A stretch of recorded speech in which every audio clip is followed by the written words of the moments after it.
সম্মানিত ভিউয়ার্স, আসসালামু আলাইকুম রহমতুল্লাহ। আশা করছি সকলে ভালো আছেন। ওরি.কমে আপনাকে স্বাগতম। আজকে আমরা দেখব কিভাবে স্টক চেক করতে হয়। আমি সরাসরি ওরি অ্যাপসে চলে যাচ্ছি এবং যে অ্যাকাউন্টে স্টক রয়েছে, যে অ্যাকাউন্ট আমি চেক করব, স্টক হোল্ডার অ্যাকাউন্ট, আমি সেই অ্যাকাউন্টে লগ ইন করে নিচ্ছি। সেলার অ্যাকাউন্টে লগ ইন করে বাম পাশে আমাদের যে 3 ডট মেনু রয়েছে, 3 ডট মেনুতে ক্লিক করলাম। এখানে একটা অপশন দেখতে পাচ্ছি, রিপোর্টে ক্লিক করলে স্টক প্রোডাক্ট রিপোর্ট অপশনটি আসবে।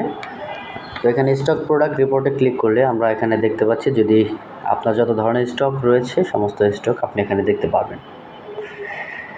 তো আজকে আমরা দেখলাম কিভাবে স্টক চেক করতে হয়, স্টক আছে কি না এটা দেখতে হয়। পরবর্তী ভিডিওতে সবাই নতুন কিছু শিখব। সবাই ভালো থাকবেন। আসসালামু আলাইকুম।